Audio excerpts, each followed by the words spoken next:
Welcome to Sonamarg. এবার বরফ একটু কমই আছে, সেই জন্য টুরিস্টদের উঠতে বেশি আছে সোনমার্গে। বন্ধুরা, আমরা কাশ্মীর সিরিজের প্রথম দিন ঘুরেছিলাম সোনমার্গ। আর এই সোনমার্গে রাস্তার অপরূপ দৃশ্যের ভিডিও আমরা আগের পর্বে তুলে ধরেছি। এই পর্বে দেখতে পাচ্ছেন সোনমার্গে পৌঁছিয়ে সেইখানকার যে সৌন্দর্য, সেই সৌন্দর্য আমরা কীভাবে উপভোগ করছি। তবে একটা কথা বলে রাখার, আমরা গিয়েছিলাম ডিসেম্বর মাসের শেষ দিকে। আপনাদের কাছে একটা সাজেশন, সেটা হচ্ছে ডিসেম্বর মাসে আপনাদের না যাওয়াই বেটার। যদি সৌন্দর্য উপভোগ করতে হয় তাহলে আপনারা মার্চ এপ্রিল মাসের দিকে যান, খুব ভালো দৃশ্য উপভোগ করবেন। কারণ আমরা যে সময় গিয়েছি সেটা ছিল ডিসেম্বর মাসের 28 তারিখ। একটা এক্সপেকটেশন ছিল যে তুষারপাত হবে, আমরা তুষারপাতের আনন্দ উপভোগ করব এবং সেই সব দৃশ্য চোখের সামনে পাবো, কিন্তু কিছুটাই আমরা পাইনি যেটা আশাহত করেছে আমাদের। কিন্তু এই যে আমাদের দুই দাদা আসছেন, তারা হাই করে দিন, হাই করে দিন।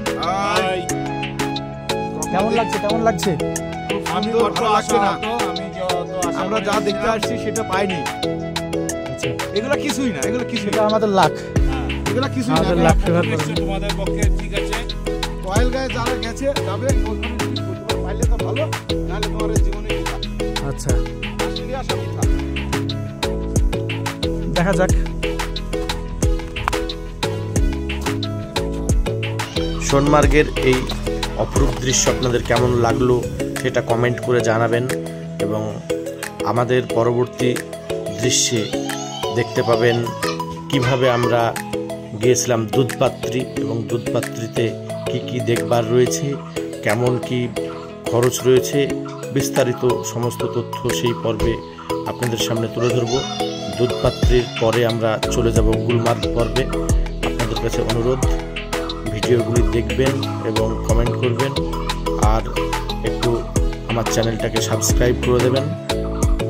কাশ্মীর সিরিজের পরপরেই আবারও আসছে আমাদের সিকিম সিরিজ, একাধিক সিরিজ আপনারা দেখতে পাবেন।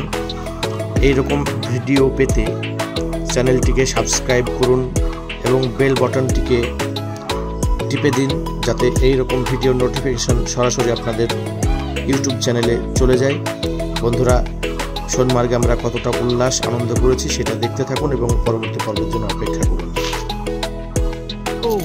আমরা রয়েছি সোনমার্গে, এখন বরফে গড়াগড়ি দিচ্ছি। কেমন লাগছে বলো বন্ধুরা, কেমন লাগছে? সুন্দর। ও সবাই উঠে পড়েছে।